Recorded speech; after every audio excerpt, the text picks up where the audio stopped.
कहानी को पूरा समझने के लिए कहानी के पिछले सभी भागों को ज़रूर देखें। उसका लिंक मैं आपको डिस्क्रिप्शन बॉक्स में दे दूँगी और साथ में कमेंट बॉक्स में पिन भी कर दूँगी, तो आप वहां से भी जाकर देख सकते हैं। रिया ने खुशी जताते हुए कहा, ये तो बहुत अच्छी बात है, झनक है ही इस लायक, मुझे भी उससे प्यार है। आज पता है क्या हुआ, आज उसने मीटिंग बुलाई, सारे डायरेक्टर आए, पर उन्होंने झनक को इग्नोर किया और अपनी बातें करते रहे। झनक को जाने क्या हुआ, उसने तो गुस्से में सबकी क्लास लगा दी। जो ज़्यादा बन रहा था उसे उसने कंपनी से निकाल दिया। फिर बाकी के सब भी सीधे हो गए, उसने हंसते हुए बताया। अंगद भी झनक की तारीफ सुनकर खुश हो गया। वो बोला, ऐसा ही है वो, मुझे तो उसे देखते ही उससे पहली नज़र का प्यार हो गया था। रिया बोली, वो आपके चेहरे से साफ झलकता है, पता नहीं झनक को कैसे पता नहीं चला। आप उसे बताइए, मुझे आपकी शादी अटेंड करनी है, वो खुश होते हुए बोली। अंगद बोला, हाँ तुमसे बात हो गई है, अब कोई डर नहीं है, अब मैं जल्द ही उससे बात करता हूँ। फिर उसने रिया को घर छोड़ा और अंदर जाए बिना ही वापस आ गया। वो कुछ सोचकर झनक के घर गया। जाते हुए उसने प्यारा सा बुके भी ले लिया। उसने बेल मारी तो नौकर ने दरवाज़ा खोला और वो अंदर चला गया। झनक ने आकर कपड़े ही बदले थे कि अंगद आ गया। वो भागती हुई नीचे आई और अंगद के पास आकर ही सांस ली। उसकी सांस तेज चल रही थी। अंगद ने उसे देखते ही उसकी तरफ बुके बढ़ाया और बोला, झनक आई लव यू। झनक तो मानो जम ही गई, वो उसके चेहरे की तरफ देखे जा रही थी। अंगद ने उसके चेहरे के आगे हाथ करके चुटकी बजाई और बोला, कहाँ खो गई झनक, कुछ तो बोलो, तुम मुझे पसंद करती हो। झनक बोली, आपने अचानक से ये कह दिया, कुछ समझ नहीं आ रहा, क्या कहूँ, उसने शर्माते हुए कहा। अंगद ने उसके पास जाकर बोला, समझ तो मुझे भी नहीं आया कि कब तुम मुझे अच्छी लगने लगी और कब मुझे तुमसे प्यार हो गया। अब तुम अपना फैसला तो सुनाओ। वो बिना पलक झपकाए उसे देखे जा रहा था। झनक ने शर्माकर सिर हिलाकर हाँ कहा और अपने हाथों से अपना मुंह छिपा लिया। अंगद ने उसके हाथ पकड़कर उसके चेहरे से नीचे किए और बोला, तुमने हाँ कहा, सच्ची? बस यही तो सुनना चाहता था। ऐसा करो, तैयार हो जाओ, चलो तुम्हें अपनी मम्मी से मिला लाऊं। झनक बोली, ऐसे अचानक नहीं, अभी नहीं। अरे हाँ, वो रिया का क्या होगा, मैं तो भूल ही गई थी। अंगद बोला, उससे मेरी बात हो गई है, वो मुझसे भी हिम्मत वाली निकली, उसने खुद ही शादी से मना कर दिया। उसका कहना है कि वो मुझे भाई की तरह मानती है, इसलिए मुझसे शादी नहीं करेगी। सुनकर झनक हैरान रह गई, ये कब हुआ? अंगद बोला, मम्मी ने बताया था कि फैमिली डिनर पर रिया ने सबको बता दिया था। फिर शिवम ने बताया कि उस दिन मैं यहाँ आया था, इसका रिया को पता चल गया था। उसे लगा कि हम दोनों में कुछ है। मुझे लगा कि उसने ये सब शायद इसलिए किया है, इसलिए आज मैंने उसे बात करने के लिए बुलाया था। उसने खुद मुझे ये सब बताया। वो कहती है कि उसे कोई फर्क नहीं पड़ता। झनक बोली, तभी उस दिन रिया कुछ चुप चुप थी, मैंने भी कुछ नहीं पूछा।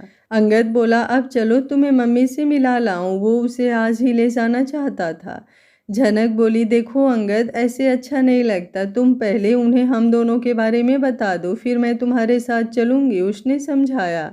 अंगद बोला, मेरी मम्मी ऐसी नहीं है, ये तुम्हें देखते ही गले लगा लेंगी।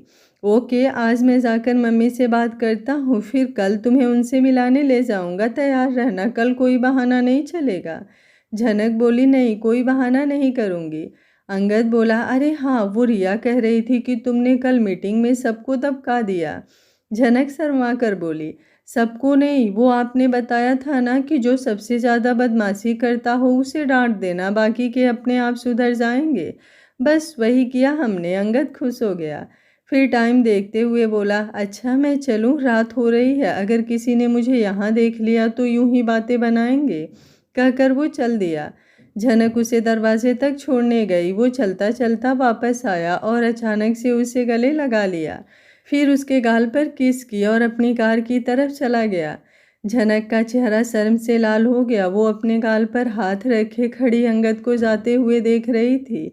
वो बहुत खुश थी। वो गाना गुनगुनाते हुए अंदर आकर नाचने लगी। उसका दिल कर रहा था कि वो सबको चीख चीख कर बताए।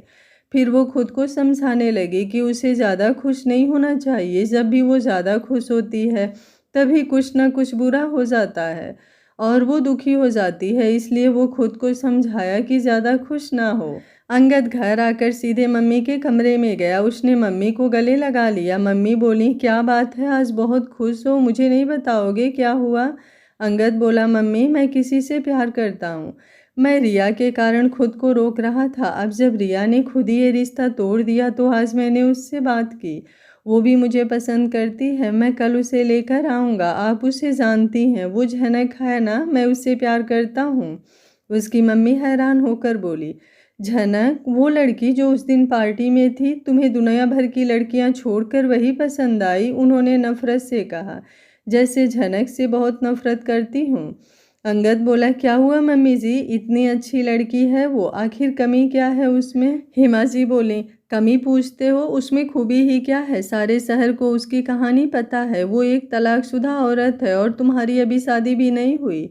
तुम्हें एक से बढ़कर एक लड़कियां मिल जाएंगी, तुम्हें वही पसंद आई। तुम मुझसे पूछते हो उसमें क्या कमी है? कल सब मुझसे पूछेंगे कि तुम में क्या कमी थी जो तुमने उससे शादी की। मम्मी की बात सुनकर अंगद परेशान हो गया। वो बोला, मम्मी आप ये कैसी बातें कर रहे हो? झनक बहुत ही अच्छी और समझदार लड़की है। उसके साथ जो भी हुआ मेरी वजह से हुआ। वो शादी करने से पहले मेरे पास आई थी और बताया था कि उसे उसके पति पर शक है, पर मैंने उसे समझा बुझाकर वापस साबित करने भेज दिया था और मुझ पर भरोसा करके उसने शादी कर ली। बदले में उसने इतने दुख देखे और अब आप जैसों की सोच का शिकार बन रही है। मम्मी, उसके साथ अन्याय हुआ है, हमें तो उसका साथ देना चाहिए और आपको तो एक औरत होने के नाते उसका ज़्यादा साथ देना चाहिए। हेमा जी बोले, तुम्हें जो कहना है कह लो, लेकिन मुझे वो लड़की पसंद नहीं तो पसंद नहीं, मैं इस शादी के लिए तैयार नहीं होंगी। तुमने उससे शादी करनी है तो मुझसे रिश्ता तोड़ना होगा। उसने दो टूक जवाब दिया और मुंह फेर कर खड़ी हो गई। अंगद कुछ देर खड़ा रहा, फिर अपने कमरे में आ गया। वो परेशान हो गया था। उसने सोचा भी नहीं था कि उसकी मम्मी ऐसा रिएक्ट करेंगी। उसने सोचा भी नहीं था अब वो क्या करेगा। उसने तय किया कि मम्मी माने या ना माने वो शादी झनक से ही करेगा। अगले दिन वो बिना कुछ खाए पिए और मम्मी से मिले बिना ही कंपनी आ गया। वो परेशान बैठा था। वो मम्मी के साथ हुई बातचीत को याद कर करके परेशान हुए जा रहा था। शिवम अंदर आया और उसे ऐसे देखकर बोला, क्या बात है, इस तरह मुंह क्यों सुजा रखा है? अंगद बोला, जिंदगी में खुशी आती है और पास से होकर निकल जाती है, पता नहीं क्या होगा। शिवम बोला, ये क्या बात हुई? बात बताने की जगह तुमने और बिगाड़ दी। सीधे सीधे बताओ, हुआ क्या? अंगद बोला, कल मैं रिया से मिलने के बाद झनक के घर गया था, मैंने उसे प्रपोज कर दिया। शिवम बीच में ही बोल पड़ा, सच में तूने प्रपोज कर दिया? वाह, बधाई हो, ये तो खुशी की बात है और तू मातम मना रहा है। अंगद बोला, तू पूरी बात तो सुन लिया कर, बीच में ही बोलने लग जाता है। झनक ने भी हाँ कर दी। मैंने घर जाकर मम्मी को बताया तो उन्होंने साफ मना कर दिया। वो कहते हैं कि झनक तलाकशुदा है और उसके बारे में सबको पता है। अगर मैं उससे शादी करूँगा तो लोग उन्हें सुनाएंगे, पर मैं नहीं मानता। मैंने सोच लिया है, मम्मी माने या ना माने, शादी तो मैं झनक से ही करूँगा। शिवम बोला, कमाल है यार, ये आंटी किस युग की बात कर रही हैं? भला आज के ज़माने में कोई ये सब देखता है? तुमने उन्हें बताया नहीं कि झनक को तो हम कब से जानते हैं? अंगद बोला, सब कहा, पर वो अपनी बात पर अड़ी रही। वो कहती हैं कि अगर उससे शादी करोगे तो मुझे भूल जाना, मैं बीच में फंस गया हूँ। शिवम बोला, हाँ ये तो मुश्किल हो गई, अब ना उन्हें छोड़ सकता है ना झनक को। रिया ऑफिस आई तो उसने झनक को खुश देखकर पूछा, क्या बात है मैडम, आज तो आप बहुत ही सुंदर लग रही हैं। झनक ने उसे गले से लगा लिया। वो कुछ कहने ही वाली थी कि रिया का फ़ोन बजने लगा। रिया ने नंबर देखा तो अंगद की मम्मी का फ़ोन था। रिया बोली, हेलो आंटी जी, कैसे हो? हेमा जी बोली, ठीक हूँ, यहाँ तुम्हारी कंपनी की रिसेप्शन में हूँ, तुमसे मिलना है। रिया बोली, अच्छा आंटी मैं भी आती हूँ। वो उसी वक्त नीचे पहुँची और उन्हें लेकर आ गई। हेमा जी बोले, तुम कब से काम करती हो यहाँ? रिया, मुझे झनक से भी मिलना है। तब रिया को पता चला कि अंगद ने शायद इन्हें झनक के बारे में बता दिया होगा। रिया बोली, मुझे तो अभी 2 महीने नहीं हुए, पर हमारी मैडम झनक बहुत अच्छी हैं। मुझे कुछ भी नहीं आता था, फिर भी उसने मुझे अपने साथ रखा और सारा काम सिखाया। उसे लगा शायद अंगद ने झनक और अपने रिश्ते के बारे में बताया होगा, इसलिए वो उससे मिलने आई है। वो उन्हें झनक के कमरे में ले गई। झनक उन्हें देखकर खड़ी हो गई। वो अंदर आकर बोली, झनक ये अंगद की मम्मी है, तुमसे मिलने आई है, मैं कॉफ़ी लेकर आती हूँ, आप दोनों बात कीजिए, कहकर वो चली गई। झनक ने अदब से सिर झुकाकर कहा, नमस्ते आंटी जी, बैठिए। वो बैठ गईं और बोली, ऑफिस अच्छा है तुम्हारा, दिखने में भी सुंदर है, पैसा भी बहुत है, तुम्हें तो कोई भी मिल जाता, फिर तुमने मेरे अंगद को क्यों फंसाया? तुम्हें देखकर लगता नहीं कि तुम्हें लड़कों की कमी होगी। ये सब सुनकर झनक के तो होश ही उड़ गए कि ये कह क्या रही है। जब समझ आई तो वो बोली, आंटी जी ये तो दिल की बात होती है, हर कोई पसंद नहीं आता। हेमा जी बोली, लेकिन अंगद ही क्यों, मेरी बात सुनो, मुझे ये रिश्ता मंजूर नहीं, अगर मैं इस शादी के खिलाफ हुई तो क्या तुम फिर भी उससे शादी करोगी? झनक बोली, जी ये अंगद जी पर डिपेंड करता है। हेमा जी बोली, मतलब ये है कि अगर अंगद मेरे मना करने पर भी मुझसे रिश्ता तोड़कर तुमसे शादी करे तो क्या तुम कर लोगी? एक माँ से उसका इकलौता सहारा भी छीन लोगी? ये सुनकर झनक की आंखों से पानी बहने लगा। उसके मुंह से आवाज़ नहीं निकल रही थी, उसने दोनों हाथों से कुर्सी को कसकर पकड़ लिया। उसे समझ नहीं आ रहा था वो क्या करे। उसकी अपनी माँ बहुत पहले मर गई थी, वो अंगद को उसकी मम्मी से कैसे जुदा कर सकती थी? हेमा जी बोले जा रही थी, अंगद के पापा मुझे बीच में ही छोड़कर चले गए थे, फिर मैं भी अंगद के सहारे जीती रही। कल पहली बार ये मेरी बात सुने बिना कमरे से चला गया और सुबह मुझे मिले बिना ही कंपनी चला गया। ये सब तुम्हारे कारण हुआ है, मुझे तुमसे कोई पर्सनल दुश्मनी नहीं है, बस तुम डिवोर्सी हो। मेरा अंगद इतना हैंडसम, इतना इंटेलिजेंट और सक्सेसफुल है, उसे एक से एक रिश्ते आ रहे हैं, मान लो मैं हाँ कर देती हूँ, लेकिन जब सबको पता चलेगा कि इसने किसी तलाकशुदा लड़की से शादी की है तो सब यही कहेंगे कि अंगद में कोई कमी होगी जो ऐसी लड़की से शादी की है। मैं किस किस को जवाब दूंगी? अंगद इस बात को नहीं समझता, पर तुम भी औरत हो और एक औरत के दुख को समझती हो। बस इसी उम्मीद में यहाँ आई थी, देखो मुझे निराश ना करना। झनक क्या बोलती, उसकी तो मानो जीभ दांतों के बीच फंस गई हो। वो कुर्सी को कसकर बैठी थी, उसे लगा कि उसे सांस नहीं आ रही। वो खिड़की के पास गई और बाहर देखते हुए उसने एक लंबी सांस ली। वो ये कैसे भूल गई कि वो तलाकशुदा है, उसे अंगद को प्यार करने का कोई हक नहीं है, वो मुझसे बहुत अच्छी डिजर्व करता है। नहीं, मैं ऐसा नहीं कर सकती। वो मुड़ी और बोली, आप निश्चिंत रहें, मैं उनसे शादी नहीं करूँगी, कोई भी आ जाए मैं नहीं करूँगी, मैं आपको प्रॉमिस करती हूँ। वो बोलकर हटी ही थी कि रिया अंदर आ गई। वो जानबूझकर लेट आई थी ताकि उन दोनों को बात करने का समय मिल सके। रिया ने दोनों की तरफ देखा, वो समझ गई कि माहौल ठीक नहीं है। वो बोली, आप लोग बात कीजिए, मैं बाहर चलती हूँ। झनक बोली, नहीं रिया, आ जाओ, बैठो, हमारी बात हो गई है, कोई सीक्रेट नहीं है, ये मुझे मिलने आई थी, मिलने। इन्हें जाने क्यों गलतफहमी हो गई कि मैं अंगद जी से प्यार करती हूँ, मुझे अपनी बहू बनाना चाहती हैं। मैंने बता दिया कि अंगद मेरे लिए अपना बदला लेने के लिए हथियार और ऊपर चढ़ने के लिए एक सीढ़ी थी। अब मुझे जो चाहिए था मिल गया, अब किसी अंगद की क्या ज़रूरत, शादी का तो सवाल ही नहीं। रिया, तुमने कभी सुना है कि मैं अंगद को चाहती हूँ? ऐसे लाखों अंगद मेरे आगे पीछे घूमते हैं, किस किस से शादी करूँगी? वो नकली हंसी हंसते हुए बोली। रिया हैरानी से झनक की तरफ देख रही थी, उसने इसको ऐसे कभी नहीं देखा था। अंगद की मम्मी भी शर्मिंदा सी हो गई। झनक ने सारा इल्ज़ाम कितनी आसानी से अपने सिर पर ले लिया, पर वो ऐसी नहीं थी। वो रिया को बताने लगी। हेमा सी बोली, नहीं रिया, बात वो है कि झनक उन्हें बीच में ही टोक कर बोली, आंटी रिया मेरी अच्छी फ्रेंड है, सॉरी, आपको लग रहा होगा कि पहले रिया और अब मैंने ना कर दी है, पर आप बुरा मत मानिए, अंगद को कोई ना कोई मिल जाएगी, आप छोड़िए इन बातों को, कॉफ़ी पीजिए। रिया बहुत अच्छी कॉफ़ी बनाती है। हेमा ने कप उठाया और कॉफ़ी पीने लग गई। झनक ने कॉफ़ी नहीं ली, उसने अपनी कॉफ़ी रिया की तरफ बढ़ाकर बोली, रिया अभी कॉफ़ी का मूड नहीं है, तुम पी लो मेरे लिए, रुक कर चाय बना लाना। हेमा रिया से बात करने लगी। झनक चेहरे पर मुस्कान लिए उनके सामने बैठी रही। उसका दिल अंदर तक छलनी हो गया था, दर्द इतना था कि वो बता नहीं सकती थी, पर उसने सब अपने अंदर ही रहने दिया। लोगों का दिमाग दिल से उल्टा चलता है, पर इसने अंगद को इतना प्यार किया कि उसके दिल और दिमाग में अंगद बस गया था। वो अपनी मुट्ठियों को कसे अपने चेहरे पर मुस्कान लिए उन्हें देखे जा रही थी। हेमासी जाने के लिए उठी और झनक से बोली, थैंक यू, मैं चलती हूँ। झनक रिया से बोली, रिया आंटी को नीचे छोड़ आओ, अगर तुम इनके साथ जाना चाहती हो तो जाओ, इन्हें अच्छा लगेगा। हेमा जी ने उसकी तरफ देखा और चली गई। रिया भी छुट्टी लेकर उनके साथ चली गई। उनके बाहर निकलते ही झनक के अंदर बना हुआ दर्द का गुबार आंखों के रास्ते बाहर आ गया। वो फूट फूट कर रोने लगी, मेरी किस्मत ऐसी क्यों है, मैंने किसी का क्या बिगाड़ा है। भगवान, पहले तूने ही उसे मेरे सपने में भेजा, अब जब उसने अपने प्यार का इजहार किया तो हम इतने खुश थे, तब ये सब हो गया, उसे कैसे फेस करूँगी मैं शिवम को क्या कहूँगी। मैं शिवम को पहले ही अपनी साइड कर लेती हूँ। उसने शिवम को मैसेज किया, शिवम अंगद से दूर होकर कॉल करना। शिवम ने काम देखते देखते मैसेज देखा, वो फ़ोन साइड में रख दिया।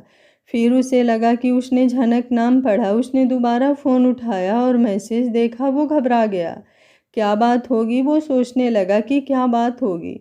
वो जल्दी से बाहर आया और झनक को फ़ोन किया। शिवम बोला, क्या हुआ झनक। झनक और रो पड़ी। वो बोली, शिवम अंगद की मम्मी आई थी, वो नहीं चाहती कि मैं अंगद से शादी करूं। मैंने उनसे वादा किया है कि मैं उससे शादी नहीं करूंगी, पर अब तुम्हें अंगद को समझाना होगा कि लड़कियां बहुत मिल जाएंगी पर माँ और नहीं मिलेंगी।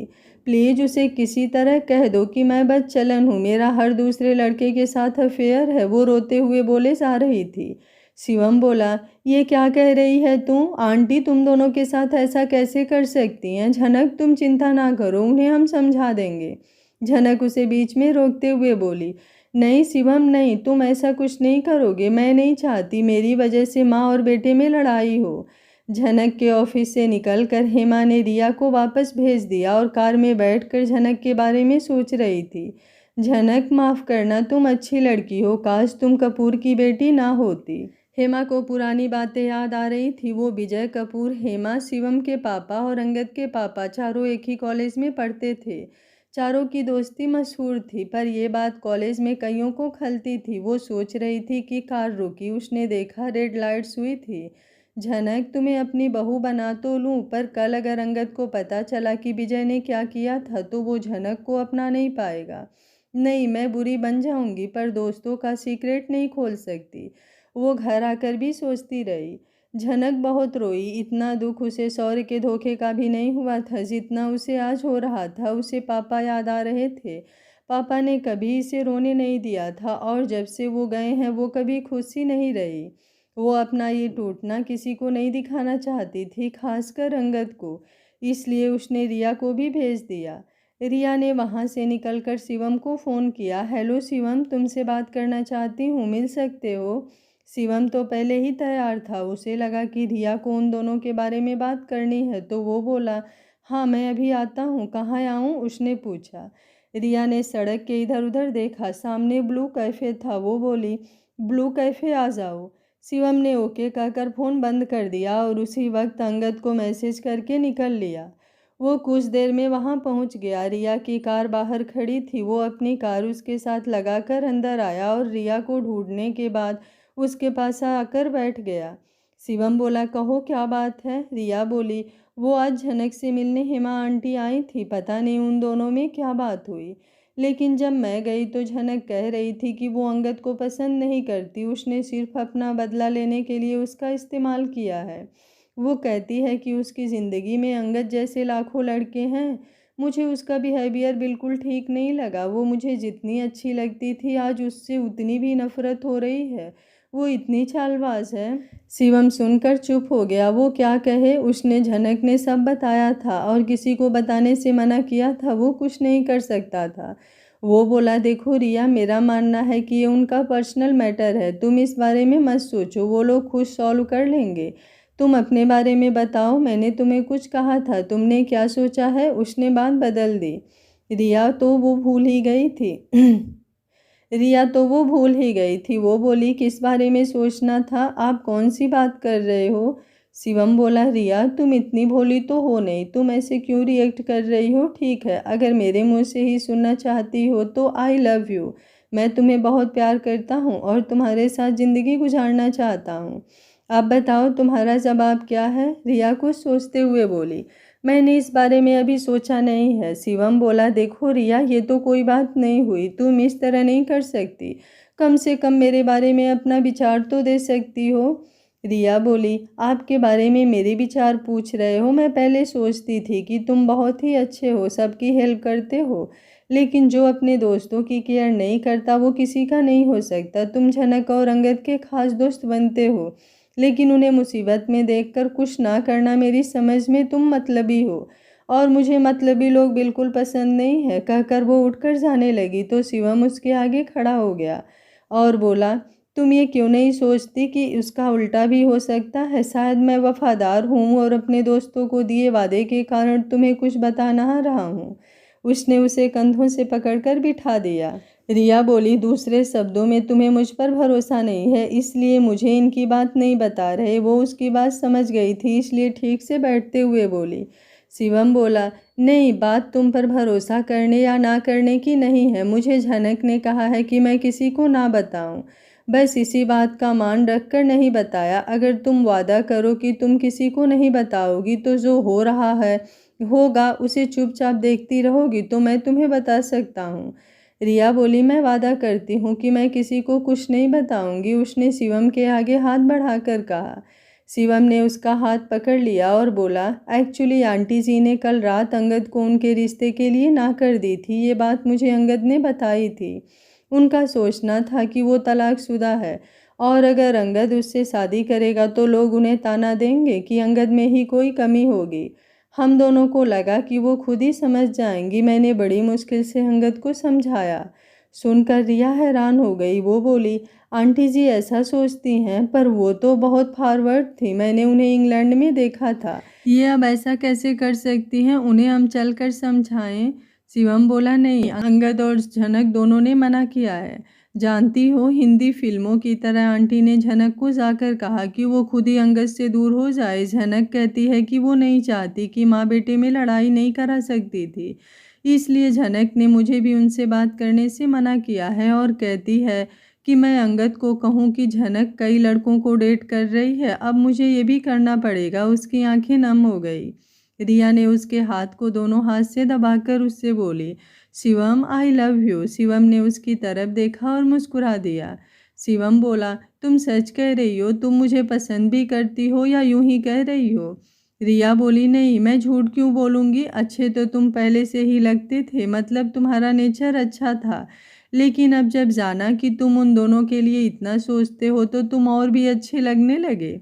वो शर्माते हुए बोली। शिवम ने उसका हाथ कसकर पकड़ लिया। अंगद ने झनक को फ़ोन किया पर झनक ने फ़ोन उठाया ही नहीं। झनक का फ़ोन बज रहा था, उसने नाम देखा और फ़ोन नहीं उठाया। अंगद ने दोबारा फ़ोन किया लेकिन उसने दोबारा भी नहीं उठाया। अंगद सोचने लगा कि इसे हुआ क्या है। अभी कल तक तो सब ठीक था, पहले मम्मी ने मुझे परेशान किया हुआ है और अब इसे पता नहीं क्या हुआ। यह सोचते हुए वो झनक को मिलने चल दिया। वो झनक की कंपनी पहुंचा। वो सीधा झनक के कमरे में आ गया। उसने देखा कि झनक सोफे पर लेटी थी और एक लड़का उस पर झुका हुआ था। अंगद के तन बदन में आग लग गई। वो जोर से बोला, झनक। झनक ने उस लड़के को साइड करके अंगद की तरफ मुस्कुराकर देखा और अदा से बोली, अंगद जी, आप गलत समय पर आ गए, आइए बैठिए। फिर उसने उस लड़के से कहा, रोहित, तुम जाओ, अब तुम्हारी ज़रूरत नहीं है। वो लड़का अंगद की तरफ देखते हुए बाहर चला गया। अंगद बोला, झनक, ये सब क्या है? तुम ऐसा कैसे? वो इससे ज़्यादा बोल ही नहीं पाया। झनक इतराती हुई उसके आगे पीछे घूमती हुई बोली, सॉरी अंगद जी, आपको मेरा ये रूप देखना पड़ा। आप कल तो आए थे, अब क्यों आए? अंगद बोला, तुमने पी रखी है, तुम कब से पीने लगी? झनक बोली, मैं शुरू से ऐसी ही थी, आपने ही मुझे ऐसे कभी देखा नहीं। अब वो चला गया, तुम आ जाओ। कहकर उसने अंगद के गले में बाहें डालकर उसके चेहरे पर किस करने लगी थी कि अंगद ने उसे झटक कर नीचे गिरा दिया और वहाँ से निकल गया। झनक नीचे गिरी रोए जा रही थी। जिंदगी कल तक इतनी हसीन थी, एक पल में ये सब हो गया। वो किसको अपना दर्द सुनाए? फिर वो उठी और खिड़की के पास गई। वो नीचे जाते हुए अंगद को देख रही थी। देखते देखते वो आंखों से ओझल हो गया और उसकी ज़िंदगी से भी। अंगद ने बहुत सोचा, शायद ये नाटक कर रही होगी, पर इसे ऐसा करने की क्या ज़रूरत थी? उसने ज़िंदगी में एक ही लड़की से प्यार किया और वो ही बेवफा निकली। उस दिन के बाद वो झनक से मिलने नहीं गया। शिवम उसकी और झनक दोनों की हालत देख रहा था। उससे इनका तड़पना नहीं देखा जा रहा था। वो और रिया जब भी मिलते वो इन दोनों के बारे में ही बात करते रहते। एक दिन इसके दिमाग में एक प्लान आया। उसने अंकल ली को फ़ोन किया। शिवम बोला, हेलो अंकल ली, कैसे हो? अंकल ली बोले, लगता है अंगद और झनक की शादी तय हो गई है, तभी मुझे फ़ोन किया है। शिवम बोला, इसका उल्टा हो गया है, उनकी शादी कैंसिल हो गई है अंकल। क्या बताऊं आपको, पूरी फिल्मी स्टोरी हो गई है। आंटी जी मतलब अंगद की मम्मी शादी के खिलाफ हो गई और उन्होंने झनक को इमोशनली ब्लैकमेल कर दिया। झनक का आपको पता ही है, उसने आंटी की बात मानकर खुद को अंगद के सामने बुरा दिखाया और वो भी मान गया। अब दोनों ही ना खुश हैं। आंटी अंगद के लिए लड़की ढूंढ रही हैं। गुस्से में अंगद किसी से भी शादी कर लेगा, जो मैं नहीं चाहता, इसलिए आपको फ़ोन किया। आप प्लीज़ यहाँ आ जाइए और सब कुछ ठीक कर दीजिए। आंटी आपकी बात ज़रूर मानेंगी। मिस्टर ली बोले, सच में स्टोरी इंटरेस्टिंग है। अब क्लाइमेक्स में तो मुझे आना ही होगा। मेरे बिना इन दोनों की लव स्टोरी की हैप्पी एंडिंग नहीं होगी। तुम बस संगत की शादी रोक के रखो। मैं तुम्हारी आंटी के साथ पहली फ्लाइट से इंडिया आता हूँ, कहकर उन्होंने फ़ोन रख दिया।